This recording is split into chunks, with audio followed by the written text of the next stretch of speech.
Quatrièmement, il doit y avoir une raison qui justifie cette extermination dite génocide. Bien sûr, à la base, il y a la raison qui se suffit, c'est une haine innommable et une bêtise par excellence.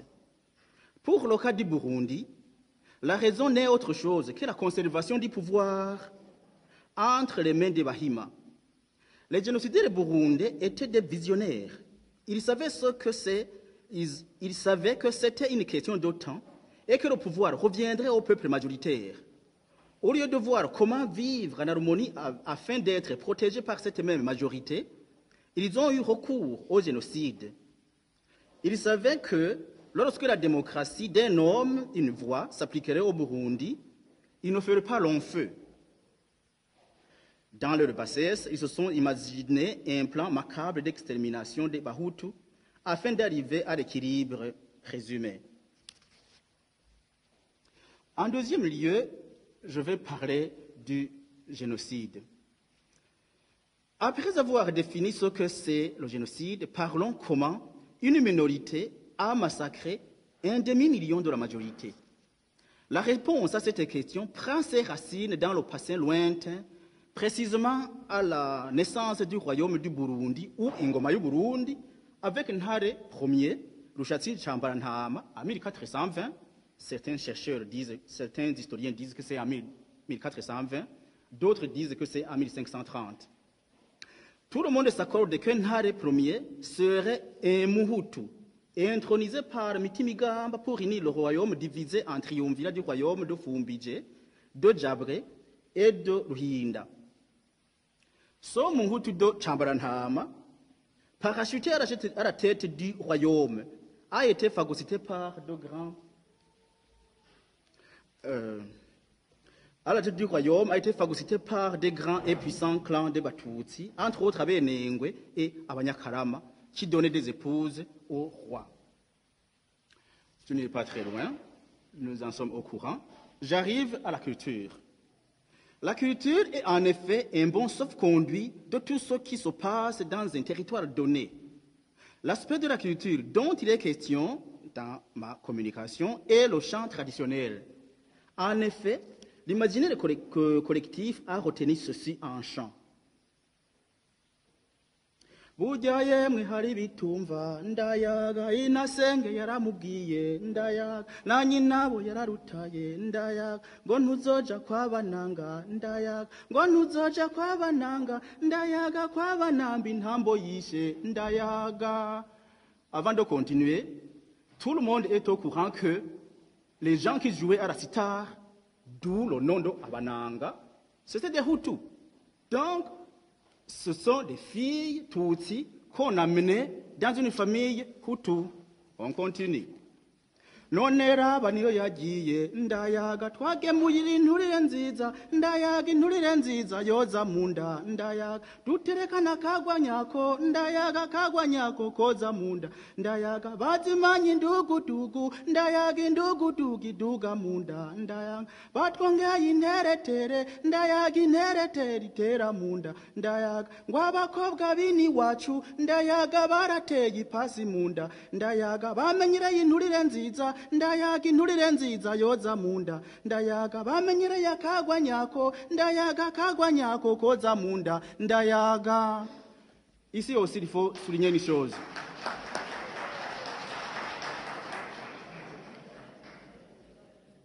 Une jeune fille Tutsi qu'on amène dans une famille Hutu, et dans la famille Hutu, qu'est-ce qu'il y a? Il y a ugwagwa de mauvaise qualité. Indugudugu, inheretere, qui fait quoi? Qui fait grandir le ventre. Tandis que les filles de Tutsi, sont élancées et on dirait que n'ont même pas de ventre. Je continue. Bene mama ndoja hehe ndayaga mwene mama roja hehe ndayaga ibikobwa by'iyi wabo ndayaga byaradindi biranye munda ndayaga byamenyereye interetere ndayaga interetere itera munda ndayaga byamenyereye indugudugu ndayaga indugudugu iduga munda ndayaga. Que je dise autre chose. Je continue. Les génocidaires burundais ne sont pas dupes. Pour légitimer leur barbarie sans nom, ils devaient chercher un moyen pour que des gens soient tués et massacrés sans que la population se soulève. L'administration Michombero devait chosifier et déshumaniser des victimes. Ça se retrouve dans la thèse de doctorat de M. Ahishakiye Jean Dogatino. En effet, tout Muhutu voué à la mort était appelé Umumenja, ça veut dire qui a tué le roi, ou Umugesera, qui a tué le roi, ou Inyanghaburundi, l'ennemi numéro 1 du royaume, ou tout simplement Maïmaï, ça veut dire des terroristes qu'il fallait exterminer. À Kabezi et Andorra, il y a eu une résistance des Hutus. Ils résistaient contre les militaires Tutsis qui venaient chercher les Hutus. Et comme il y avait un Kajugujugu, hélicoptère qui est venu fusiller des gens à Kabezi et Andorra, les gens de Kabezi ont eu le génie de chercher Ibihunda Hunda. Ils ont entassé pour brûler l'hélicoptère. Mais les militaires qui ont vu cela, ils s'en moquent et ils ont composé ceci. Kajugujugu ya Michombero irachatayaya, irachatayaya ntu irachavunihunja. Kajugujugu ya Michombero irachatayaya, irachatayaya ntu irachakanihunja. Kajugujugu ya Michombero irachatayaya. Pour signifier que l'hélicoptère de Michombero devrait faire des tours pour essayer de se replacer et fusiller très bien la population. D'où on a dit il a tchatayaya. Voilà, il a tchavunihunja. Ok, je continue. L'histoire non écrite aussi a retenu ceci. Uratambagasiga adera, adera wa mama adera. Uratambagasiga adera, adera wiwachu adera. Je me passe des couplets. Ici, il faut retenir des choses. Il y a d'abord Gutambagasiga, qui fait référence à l'hélicoptère de Michombero, qui tournoyait ou s'immobilisait dans les airs avant de tirer les cartouches à l'arme automatique. Deuxièmement, d'autre part, il y a l'évocation du prénom de Adèle, qui est nul autre que l'épouse de Michombero. L'épouse de Michombero, c'était Adèle. Je continue. Sachant, ici, on utilisait la figure de style de Initiriro. Au lieu de dire l'hélicoptère, on parlait la personne qui était à l'intérieur. Je continue.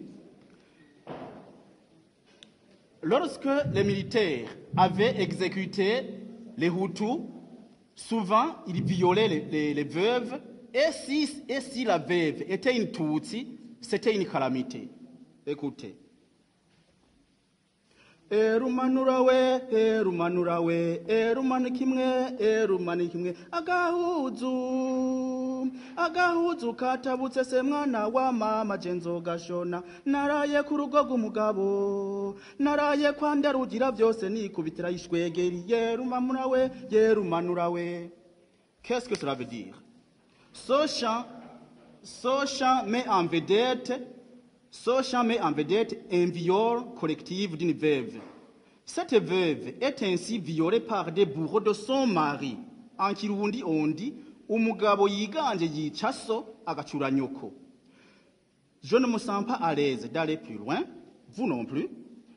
Quoi de plus à dire quand le chant dit qu'un habit s'est même déchiré et que les bourreaux se satisfont à déshabiller la pauvre dame? Le sommet de la vulgarisation et de la banalisation des crimes odieux se trouve dans son chant. Uwahawe n'Imana ntiyakwa n'abantu Michombero ganza mu buru. Uwahawe n'Imana genda janda Michombero ganza mu buru. Uwahawe n'Imana vomya atoma amazi Michombero ganza mu buru. Umugano w'umugamba warakoreye umugambwe Michombero ganza mu Burundi. Ici, il n'y a rien à expliquer. Revenons seulement à ce couplet. Umugano w'umugamba warakoreye umugambwe.